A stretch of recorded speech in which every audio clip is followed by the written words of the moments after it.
Shalom Bapak Ibu dan Saudara semua, puji nama Tuhan. Selalu bersyukur bisa menyapa jemaat Tuhan lagi dimanapun berada. Kiranya anugerah, kemurahan, dan berkat Tuhan ada atas kita semua di hari yang baru ini. Kembali kita akan belajar firman Tuhan bagaimana supaya kita menjadi gereja yang sehat, gereja yang kuat, bahkan kalau saya boleh melanjutkan gereja yang bertumbuh lebat, tapi juga berbuah bagi kemuliaan nama Tuhan. Kita akan belajar dari satu jemaat yang disebut di dalam Wahyu pasal yang kedua, yaitu jemaat di Tiatira. Kemarin kita sudah belajar tentang bagaimana jemaat ini begitu aktif, begitu dinamis dengan berbagai macam program, tetapi mereka lupa memperhatikan hal yang di dalam sehingga secara spiritualitas Tuhan mencela mereka karena ada dosa, ada hal yang tidak berkenan yang mereka lakukan. Izinkan saya membacakan 2 ayat lagi, yaitu Wahyu pasal 2 ayat yang ke-20 dan 21. Demikian firman Tuhan. Tetapi aku mencela engkau karena engkau membiarkan wanita Isabel yang menyebut dirinya nabiah, mengajar dan menyesatkan hamba-hambaku supaya berbuat zina dan makan persembahan-persembahan berhala.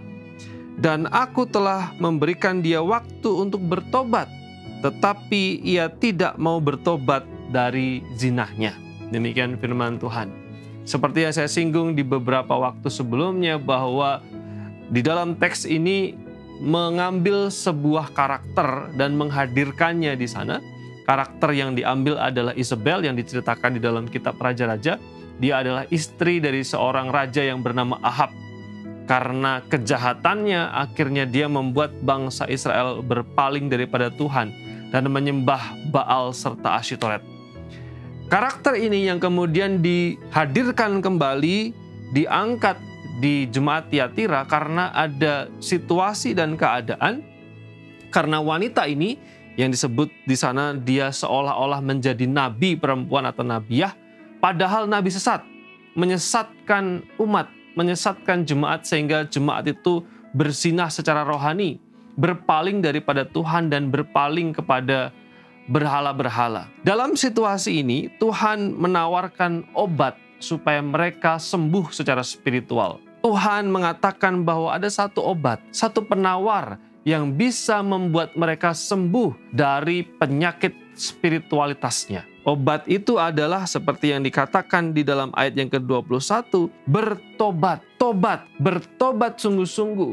Pertobatan adalah satu-satunya obat yang kita perlukan ketika kita menghadapi penyakit spiritual. Kalau kita mau sehat secara spiritual, kita harus rela untuk bertobat, meninggalkan segala dosa, segala kenajisan, segala ketidaktaatan dan kembali kepada Tuhan. Kata bertobat berasal dari bahasa Yunani metanoia yang artinya berbalik arah. Teks firman Tuhan mengatakan mereka pada waktu itu berzinah secara rohani. Ya, mereka pada waktu itu berzinah secara spiritual dengan berhala-berhala. Lalu kemudian obatnya adalah mereka harus metanoia, berbalik dari menyembah berhala kembali kepada Tuhan. Ini adalah obat supaya kita sehat secara spiritual. Belajar dari jemaat Tiatira, mari periksa kondisi iman kita.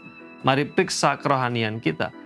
Apakah kita sehat secara iman ataukah kita sakit secara iman? Kalau misalnya kita merasa kita tidak sedang sehat secara iman karena ada dosa tertentu, karena ada pelanggaran tertentu, karena ada hal yang tidak berkenan yang kita masih pelihara dan bercokol dalam kehidupan kita, solusinya adalah bertobat sebagai obat pemulihan kerohanian kita. Kiranya firman Tuhan ini menolong kita untuk terus bertumbuh, terus menjaga hidup, memperhatikan hidup, dan menikmati kasih karunia Tuhan dari waktu ke waktu.